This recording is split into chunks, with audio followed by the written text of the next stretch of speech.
My name is Eric Guthrie. I'm the author of the book Blockchain or Die. Amazon #1 bestseller 4 times and winner of 3 book awards. I have a number of hats in the blockchain space. I'm the director of training programs for the Government Blockchain Association, where I manage all the training globally in at least 20 different countries. I'm a partner in a law firm called the Cogent Law Group. It's a law firm that has a very thriving fintech practice here in Washington, D.C. And I have my own company, which is Better Me, Better We. And we're a training, consulting, and facilitation company where we do global facilitation and training, US, overseas, virtual, non-virtual. So very heavy in the crypto and blockchain space. Before I was doing that, I was an attorney, still am, but I was practicing labor and employment law and business law. So I moved the two of them together quite successfully. And what I oftentimes preach to people is that there is a space for whatever you do in the blockchain space. The question is, what do you do? What do you do extremely well? And how can we move it into the blockchain space? So that's me in a nutshell. James. Hi, I'm James Walker. I'm a partner at Perkins Coie in New York City. I'm the firm-wide co-lead of the FinTech Compliance and Enforcement vertical. And what I spend most of my time doing is counseling clients on both fungible and non-fungible token projects. And in the NFT space, it's been really a fascinating period because of the breadth of ideas, of engagement, of the number of people who come in with a number of different ways of thinking of what they can do with NFTs, what opportunities exist, and really just want to understand how to do it in a way that, and this is where I come in, avoids regulatory scrutiny, regulatory risk, any sort of trouble, basically. So it's been a lot of fun, and I look forward to this conversation. Awesome. Hi, it's Fasa, and it's a pleasure to be up here with you all. Really, NFTs for me, I'm seeing there's a lot of different things that are out there, but the main point, and for it to be useful in our community, means there needs to be utility. We create a lot of things, we're very creative, but we need to make sure that we're using NFTs as a part of an infrastructure that we're building ourselves. That's the type of work that my partner and I are really working on with the project that we've created, which is a Web4 browser overlay that sits above the internet. Before, people weren't able to see each other when they're on the same page, so they couldn't collectively work together and collaborate around information and share information, which is extremely important if you want to produce useful data sets. Like, there's a lot of marketing around create a community. But when we use the web, we're not able to do that, which is weird. We were issued a patent that allows for people to see each other whenever they're over top of a web page. So if you go to Google, there's millions of people, but nobody's really been able to talk to anybody that they met on Google.com, despite the fact that this is one of the most popular websites in the world. Our technology allows for people to see each other in a digital environment, which means that we can start working together and building things, and NFT is a big part of what that is, so excited to talk about it. So let me be the troublemaker.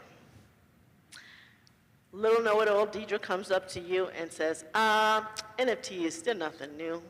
All it is a bunch of scribble scrabble. I can make a drawing like Ashton Kutcher said and put it up there and then try to sell it. That's all it is, but you don't need crypto for that. You could just buy some cash and buy some art. It's really garbage. There's nothing new under the sun. So what's your answer to that response? Unfortunately, there are some NFTs that meet that definition. I'm not even joking. If you look out there, probably, I would say a rough number, 90% of the NFTs, not worth your money, not worth your time. I'll tell you a quick story. One of the first NFTs that I found when I was getting into the space, I was on OpenSea, and I saw the album cover for Notorious B.I.G., and his face, the one with his face is kind of half on the album and half on the album, and it was digitized, just little boxes. I clearly knew it was Notorious B.I.G., and I was thinking to myself, counselor, this has to be copyright infringement. And then the next one I saw, which was right next to it, was a Mick Jagger, Rolling Stones digitized album cover. So someone took the album cover, digitized it, put it on OpenSea, and I'm thinking to myself, I wanted to call the PTO myself because you don't mess with B.I.G., right? So, but I didn't do that. But to the moderator's point, a lot of the NFTs out there are not worth your time and worth your money. What you have to do is figure out, A, do you want to invest in an NFT to make money? Or two, do you want to buy an NFT for your personal, collection like you would buy art? Quick question, how many of you right here are NFT creators? Raise your hand. You have an actual NFT on a blockchain. Okay, so we got a few. How many of you actually own an NFT? Raise your hand. Okay. How many of you are interested in owning an NFT but don't know how? Raise your hand. Okay, so we got a few in each category. That's very helpful to me and probably to the other folks in the panel as well.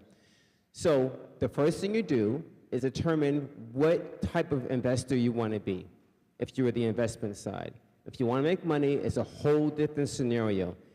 And if you have any pen and paper or cell phones where they take down this information, one, you want to figure out the value of the NFT. NFTs have 3 parts of value. One, uniqueness, rarity, right? That one story I told you, that's not rare, that's not unique. 2, minted on the blockchain, so it's on the blockchain, it has the protection, and it has, I would argue, utility as well, if it's a good NFT. And 3, protection off the blockchain, which no one's really talking about, right, Counselor? Oh, we talked about it on the IP panel earlier. You did? Okay. Getting a copyright, getting a trademark, because you're protected on the blockchain by the fact that it's minted, but what about off the blockchain? What if someone puts it in some other type of periodical or some type of publication and it's not protected because you didn't copyright it? So I'm sure we'll dive more into that, but those are the 3 points that I would make to everyone. I do to all my clients when they come to me and they say, I want to do an NFT, start an NFT, and I say, well, listen, this is how you start. James. So my thought on this really goes to, what are you using the NFT for? What kind of NFTs are you thinking about? So yeah, there's lots of artwork, and frankly, art is in the eye of the beholder, and somebody may love that scribble scrabble, and I appreciate that. I'm not going to quibble. If you want to pay $69 million for billion or whatever for something that I can't even figure out what it is, more power to you. But there are a lot. But let's come back to the actual uses. If you have an NFT that essentially acts as a receipt for something that you own, if you have an NFT that represents an item that you can use in a game that you play, and so that it has that use, if you have an NFT that is the digital representation of clothing that you want to buy, and there's a package deal to get that clothing, if you have an NFT that allows you a certain type of fan engagement, I'm a member of the Name Your Football Club, and because I have this NFT, I get into the club room, I get to vote on songs for the game, I get to do these other things. These are different sorts of engagement, really going to the utility point that make sense. And also, I would say also the collection point. People want NFTs just to collect a certain frame of a phrase of music or a certain piece of art.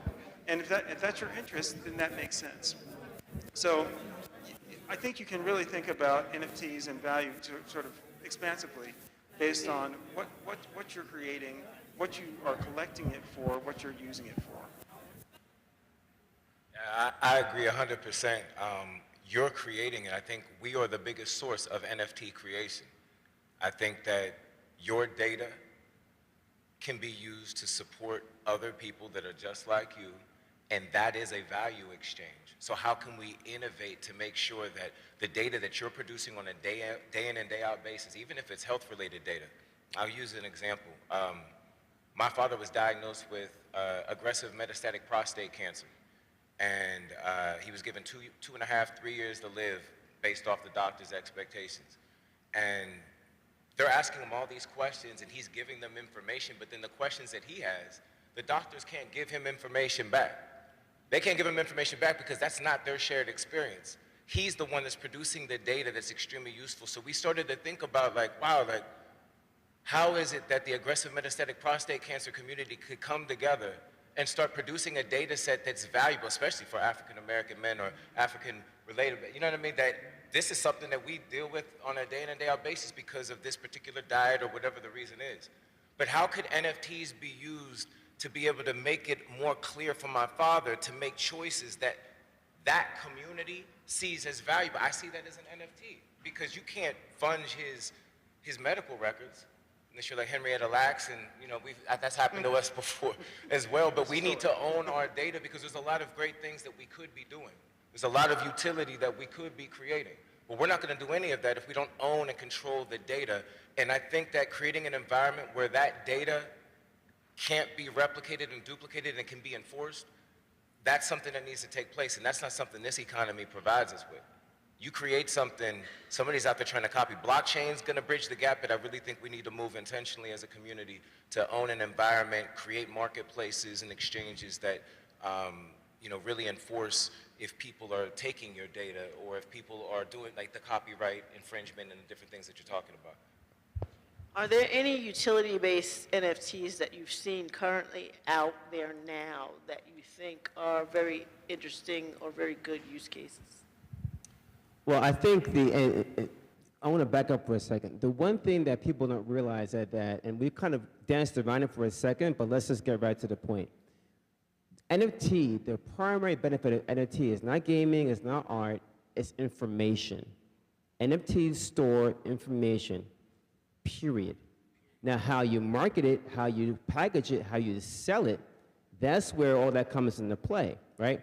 So now to get to Deidre's question, because it's important to have that backdrop before I answer the question.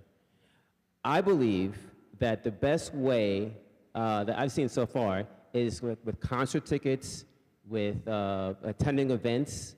Listen, NFT could be a book, NFT could be any type of medical information. You can put it could be voting. It could be anything, any information you could put on a blockchain could be put into an NFT, okay? Now, the implications that may apply to that legally, for example, may be different because if you're making an NFT, a fractionalized NFT, I argue that's a security, but that hasn't gotten to the SEC quite yet. Trust me, it's coming. You think it's coming too? No, it's coming. It's pretty clear. Yeah, it's coming, right? That part's So making a fractionalized NFT, which is a security in my mind, is really showing the difference in how we can use NFTs in ways that they weren't even predicted when they first came out, right? So the sky's the limit, but you gotta know what you're using it for, and you have to know that, you're playing by different rules when you make different NFTs. So I think I think I agree with you on ticketing. I think that's a great use case. Frankly, all the sports leagues are interested in that. It's like, so you mean this way we have this, secure representation of a ticket. We get rid of the whole scalping issue. It's a very different way of thinking about how we deal with ticketing. The other use case that I see happening and I see as being successful because it's such an easy transition is in gaming. Because, and while I know that this means, resigning myself to a future where, kids will never get out of their screens, and that's probably not a great thing. They're sort of there already, and the idea that you can buy NFT avatars and equipment and things that you can use in games, it fits so easily into that world already. When I had the first one of these projects I was working on, I had to sit down with my daughter who'd been a Pokemon fan for years, and I said, okay, you're gonna have to explain this whole rare candy and all this other kind of stuff to me because I don't understand. And I have a client who's doing all this, so just explain it to me now. So I see that happening. I'm listening to them talk. These are the policy guys and stuff. It's really important to get out in front of what regulation is going to be coming down the pipeline. We really need to innovate. We really need to come together before it becomes set in stone. I think what Cleve Mesidor was saying really rings home too. If we don't start moving from a policy perspective, then an industry that we're helping to create, we're standing on the outside of. And if you're doing NFTs and you don't have somebody like this on your team, so one of these gentlemen, then you're playing a game with something that's not a game. This is an opportunity for our people. It's not about just making money. It's about actually creating a space for innovation to take place so that we can control our own economy. I know that's off topic. That wasn't the question, Deidre, but I want to make sure that we driving home the policy component of NFTs. I'm going to ask the question before it leaves my head, but I'm also going to make a comment on the one before because I have my own opinion. The question that follows my response is, what advice in terms of education where people should go to learn about, I call it NFT design because it's, or maybe it's, there's another word for it, but this idea of understanding the full spectrum of the use cases for NFTs. What are your recommendations? But in my perspective, like one of the, aside from the real estate case that we did on a real estate panel, like the gaming sector as well. One of my favorite properties is one called So Rare, which is probably one of the oldest. All it did was take traditional fantasy sports, which, oddly enough, many people in the black community never really latched onto. I mean, I knew about it in the early 90s, but it was really all my white, mostly male friends that were taking the New York Times and scanning through, and I own the Yankees, but I have my own picks and this, and I got to look at the stats and figure out how much money, and they're playing in cash and they're making money. So, this French company, So Rare, which now has headquarters in New York City, started off with Major League Soccer, obviously global sport, and what they did was start initiating like basically trading cards. But the versions of the trading cards of the athletes had different levels. So you had rare ones, super rare ones, etc. So you buy these packs, you don't know what you're going to get, but you're trying to get your fantasy sports team together. So you might trade it as a marketplace or whatever. And because you have one version versus another one, you might make more money when you lock your game in before the actual games, so you can figure out the money, so all they did was digitize it. But it's a growth sector. I think over the summer they just signed with Major League Baseball, so now they're going, that New York office. I knew when they moved to that New York City office, I was like, is it the NBA or what? And I was wrong. I was like, it's probably going to NBA. Maybe the NBA is pushing back and trying to do their own thing, so it ended up being Major League Baseball. But here you have something that we dominate in terms of where they allow us to be the athletes.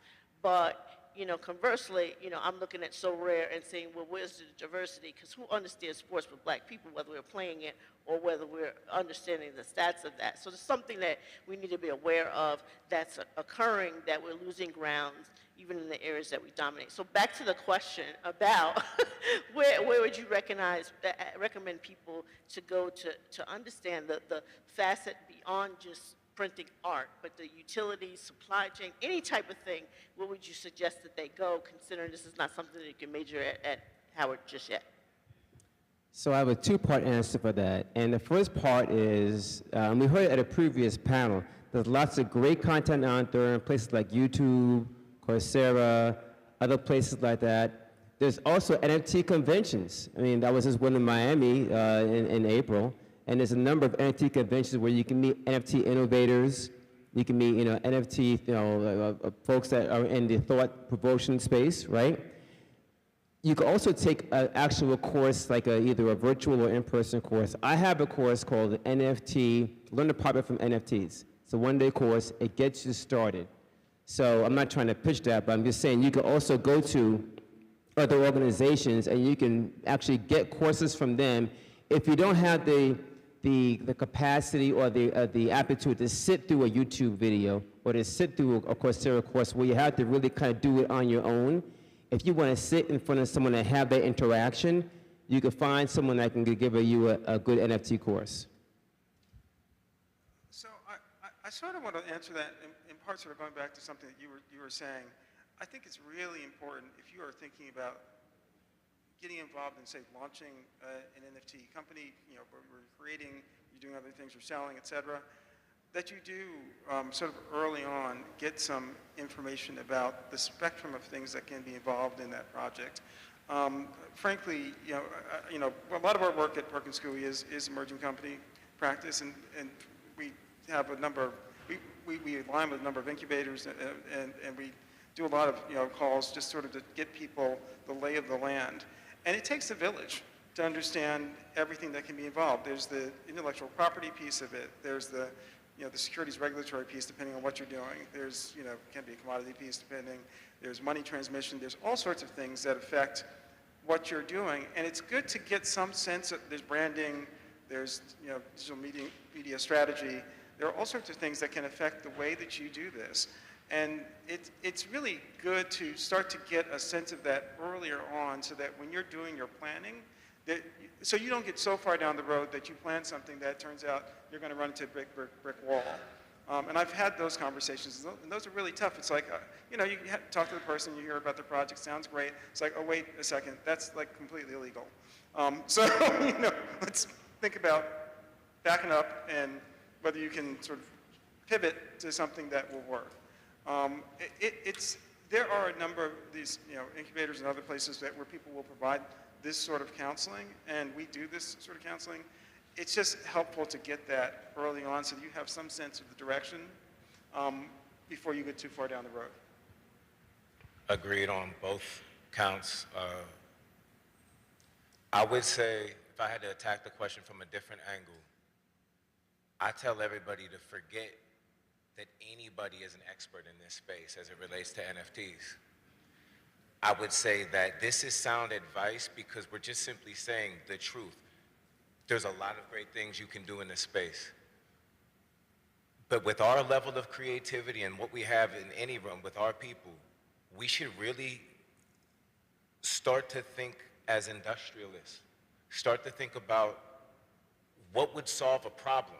Because if you can solve a problem, and that solution, that's what's beautiful about blockchain. We can prove that your idea, your concept, or how you're moving, like you're responsible for that. Then there's an opportunity to scale it, whether it be to other cities, to other groups, other people that may need it. And this is across industries. Think as an industrialist instead of as an entrepreneur.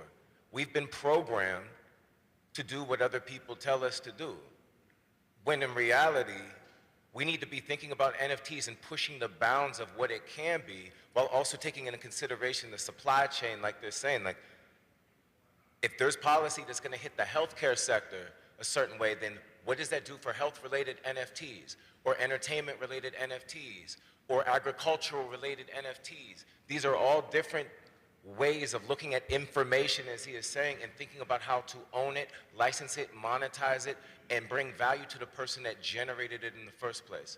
So in terms of education, remember there's a certain amount of self-education that will allow you to have the freedom to go beyond what somebody else is telling you what to think. Yeah, and I want to backpedal just a little bit because we did really jump the gun. Raise your hand if you're still not clear, and this is my fault. Raise your hand if you're still not clear what an NFT is. I should have started with that. I mean, it's no shame if you don't know. Thank you, thank you. Does anyone want to tackle that question? So if someone comes to you and says, I really don't understand it, what is it? That should have been my first question, but I wanted to really jump in. Okay. So I can start. So NFT is non-fungible token. Now, what does that mean? To distinguish from a token like a Bitcoin or ETH or something like that, which is also cryptocurrency. Let me think of another one. There are just so many of them. Fungible tokens are literally that. You can see them as interchangeable. If they're governance tokens, let's say they can be used to vote on certain activity in a company. If they're currency, they're interchangeable, just like regular current fiat currency. NFTs are unique, which is the first point. And the idea is that each one is different. So when you buy that NFT ticket for a baseball game, you're getting an NFT that represents one seat, right? That's going to be different. Let's say that you have, you're getting certain artwork. Well, the idea is that there's a certain series or something that differentiates it from each other one. You're getting a particular image, or you're getting something that is distinct from every other NFT. And what you're really getting right now, for the most part, is you're getting something that's accessible on the blockchain that will reference the actual piece of artwork, the actual ticket, the actual whatever that's held in the database someplace else. Now, there are some projects that are trying to put the NFTs themselves on the blockchain. There's a storage issue. We'll see how those go. But right now, you're getting something that gives you the record for the fact that you own this particular image, this particular ticket, and it is unique. And that's the key thing to understand about NFTs, is that you have something that is unique. Does that answer your question? Do you? I think he's just helping us out. Okay. He's keynoting later. But Okay. I mean, it was important that he raised his hand because I didn't want people to sit in the dark. I think that we know about NFTs, but we just aren't aware that we know of NFTs. You know, if you were to graduate from Howard University, you're getting something that is unique and of value that, you know, that diploma or that certificate that says that you're a graduate of within your name, of a specific school of engineering or other school within the thing, and it is dated and time stamped of when that occurred. And because you hold that, that gives you certain rights and privileges, all the stuff they tell you. And when you graduate, it means something that you have a level of accomplishment. Now that is something that you wouldn't necessarily resell or trade off. So that's almost like a VIP NFT. You have this VIP NFT, and because you hold it, or membership, usually in fraternity, sorority, or something like that, that's not something I can trade. It is mine. I had some type of accomplishment, and I have it. But then there are other types of NFTs that you have this, like we keep saying, a concert ticket. You have something that for a certain duration is tradable or exchangeable, and it has value. And then there's also the voting ballot, this idea of the right to vote or something like that. So we're talking about things that have value that sometimes you can exchange it, or sometimes they give you added privileges or added access that you don't necessarily have. So if you think of it in that way, then maybe you can better understand what people are trying to do digitally with these other forms of NFTs. Fasa? Yeah, and I would just say, and this is an example I heard somebody else use before, which was that cash is a fungible token. Like cash is, you can't discern $1 from the next dollar. I mean, technically that's not true because physically, like a physical dollar, you would see somebody's DNA because apparently cash has a lot of stuff on it. But like digital dollars and stuff, that's a fungible token. A non-fungible is something that, you know, it's a snowflake, basically. There's no two that is the same. The analogy that I give is, if you have the Mona Lisa worth, let's say, $1 million, and you slice it into 10 pieces, that does not mean each piece is worth $1 million. You destroyed the Mona Lisa, right? But if I give you $10 and pay it back a week later, and a different $10, and 2 5s, and